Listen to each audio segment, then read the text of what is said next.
Hello everybody and welcome back to another episode of the Daily Crypto News. And yes guys, the bullish mode has been turned on.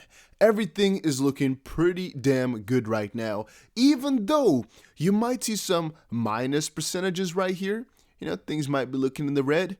The general outlook is very freaking bullish, and today we're going to be talking about why and what, and of course, some more crypto news. First off though, make sure you check out the Growth Masters Academy.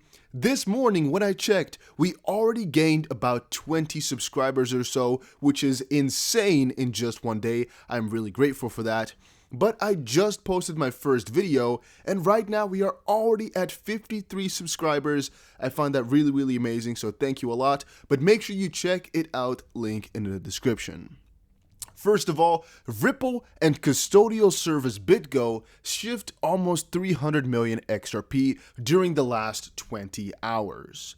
Now, I don't like to speculate on things that are not, really possible, but in this case, what I am seeing is Ripple trying to ink a little bit of a closer or narrower path to PayPal. Yes, that is a very heavy statement, but that's definitely what I am seeing happening right here. So basically something you need to know is that PayPal has gotten into crypto. Brad Garlinghouse has criticized PayPal for this. However, PayPal is also trying to buy a Ripple partner or custodial partner called BitGo, and thus the circle could kind of go around.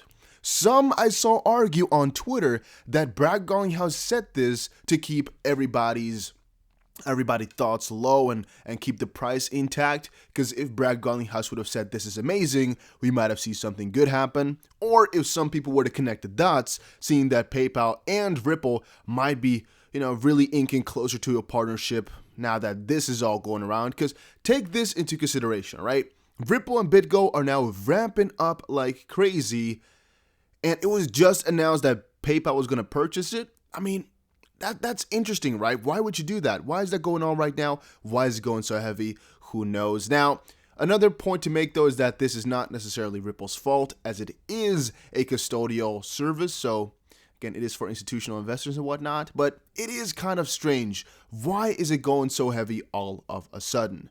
Why now? Then, of course, we got to talk a little bit more about the price. Some of you guys said, man, Dusty, give us some conclusions. You showed us your chart, you showed us what you think is going to happen, but, conclude that a little bit better. So one of the things I would like to say right here is that all this, we concluded a couple of videos ago. All right, and if you guys watch all of them, you most likely would have seen everything. And a couple of things I have fetched from looking at this is that if we go to some lower time frames, because right now we are looking at the month, so each candle is 1 month. If we go and look on a daily or even a 12-hour, which I'll show you guys in a second, things are looking really juicy. Now, from a weekly perspective, it is actually looking quite negative, but since, of course, you got to look at the whole picture and you go from the top down, on the monthly, it is looking very bullish, because consider this, whatever point you look at it from, it is looking like the trend has reversed, with this as the lowest point over in March, and everything going back up from here.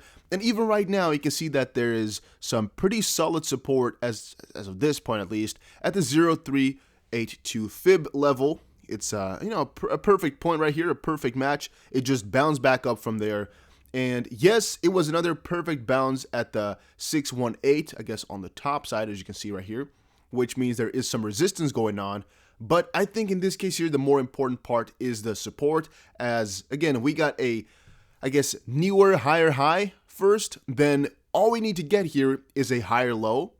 And as long as we don't get out the box here, which again can be confirmed on the lower time frames, I think we will be very good. And all that we're most likely going to be seeing is moves like this.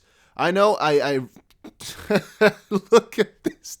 Look at the line, guys. What happened? I don't know. It's a very chunky one because it sticks to sides. It tries to go perfectly. Or maybe I just suck at drawing. Who knows? But here is another analysis from the 12-hour, which might give you some more perspective as to what I really mean and what I'm talking about when I'm saying, things are not only looking good from a monthly perspective, but also the more you zoom in. This Vince Prince here says XRP to USD, 2 scenarios looking to finally complete the formation. And if we take a little bit of a look, scenario 1, XRP to USD manages to form the E-wave extension right from the current position and forms the breakout above the upper boundary of the ascending channel formation. I'm assuming he meant an N, even though he put a period there. And scenario number 2, XRP USD firstly stays within the channel and below neckline to gain strength in a separate wave count before the final breakout can emerge, which leads to the test of the upper boundary. So, there's a couple of ways to go about this, but if we look, all right, if we honestly just look at what we're seeing right here, I think it's all going to be quite golden. But to kind of put it into perspective, one of the moves tests the channel, and the other one is going to breach past it. At least that's the way I'm viewing it right now. It's 2 different moves with 2 different swings, but it's still basically the same thing. Here you can see the E-wave extension. The extension basically just says, like, okay, you make a new higher high, and it's going to extend further, so it's going to, move past the previous levels, so to kind of speak. It's going to go out of the channel at E, in this case here, which is the 3rd one of the moves. Looking pretty damn juicy, guys, but in general, most of the analysts I've talked to recently here are all bullish on it. And again, it's actually all about the long term anyway. Short term is just nice if you want to briefly pick yourself up some coins, which, again, a lot of us have been doing right now. And a couple of other videos are coming out because I've been buying some other crypto as well, and I want to notify you guys about that. But as I said before, on this channel, we have a zero BS policy. All right, I talked to you guys about that over on Twitter.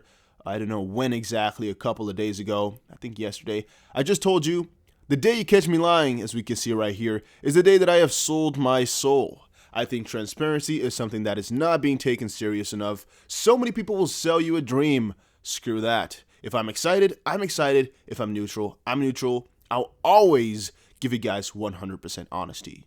So, if you can see, or if you've noticed, I'm quite excited right now, and that is because I really freaking am. All right, and that's not only because of the price, that's also because I'm working on something very freaking cool for the XRP community, I think, and it's gonna be on my YouTube channel, but again, you guys gotta press the like button if you're excited for something that's coming up as well. I think you all will like it a lot. I think you guys will like it a lot, so make sure you press the like button right now. And by the way, I kind of forgot at the beginning, but a question for today, I guess, should be, what do you think the price is going to go from here, and are you holding any XRP?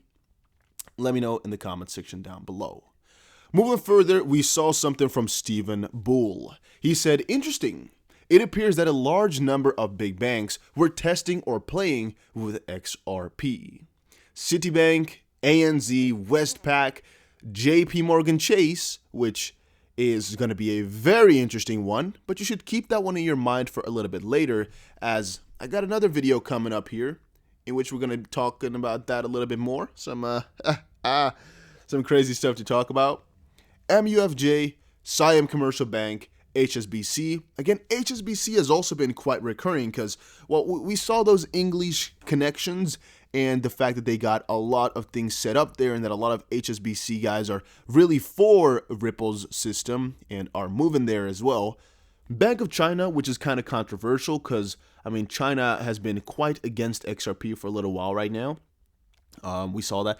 And Bank of America and Financial System and even more. You can see the little video right here. It's showcasing just all these transactions going around, and I don't know how verified these users are, as, again, I don't know how we can check this and exactly how this works. But I'm believing it. I'm believing it as of this point. Here you can see Anders says, this as well in 2016, Ripple and R3 team up with 12 banks to trial XRP for cross-border payments. You know, there's a couple of things we should note as well, is that there will be things that are going to be, you know, done that are not our traditional system. So Ripple will most likely get XRP use cases out there without it even notifying us, or without us knowing in that sense. Because if you check out the dates here a lot of them are very old. These are all 2014 transactions, all 2014 things. Maybe that's talking about activation, but I am thinking that this is also when this all occurred. Again, I can't confirm. I don't know. I don't really care anyway. Because, a lot of parties have been testing Ripple for the longest while. You might be wondering, why are a lot of them not on there? Well, the thing is, we can't really confirm they are not. What we do know, though, is that they've not been made public, or that they've either, tested it and not been happy with it. But a lot of these companies, they take a couple of years to transition into something. And even with ING and some companies, that I've seen progress, it can sometimes take 3 or more years to approve of something, since these changes are not small. It's a very big announcement to make. It's a very big change to come live, and very often a payment provider or bank would rather test it out first, and in this case also wait for some regulation before telling everybody that they're switching over, because it's not a small thing, guys. It is not easy to do. Then Crypto Airy, one of my favorite guys in the community. Do you guys like Airy too? Let me know in the comment section. Second quarter FI ending March 2021, SBI Holdings Co. Limited financial results are out today. I don't really get that, how that works. Second quarter, ending March 2021, whatever. MoneyTap is the darling, and XRP will do what it does best for international rollout for 35 banks so far who invested, a securities company, and one mysterious unnamed financial institution. So that's basically all I can tell you about this, since, well, I can't read Japanese, so I have no idea what this picture is supposed to say. I know, I have a vocabulary of Japanese of about, let's say 20 words. Characters, though, I guess some that I know from Mandarin. I could replicate and say them in Chinese. Or Mandarin, I should say then, but, in Japanese, yeah, not gonna happen. Nanda. I could try something for you, but I don't really know too much about that, guy, so I'm sorry. Do you guys know Japanese? That's crazy. And then Liquidity Index.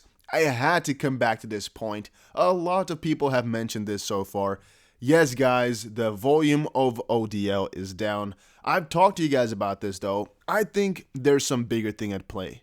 All right, whenever I am considering this ODL, I think there is something bigger at play. We have seen from the FSB and a couple of the reports that were on, I believe, the IMF website even, that a lot of the focus right now in the economy is not for the too big to fail type of systems, it is for the SMEs. And Ripple, and that's again why the volume is going down so much, has changed from working with behemoths that are one entity giving out payments to a lot.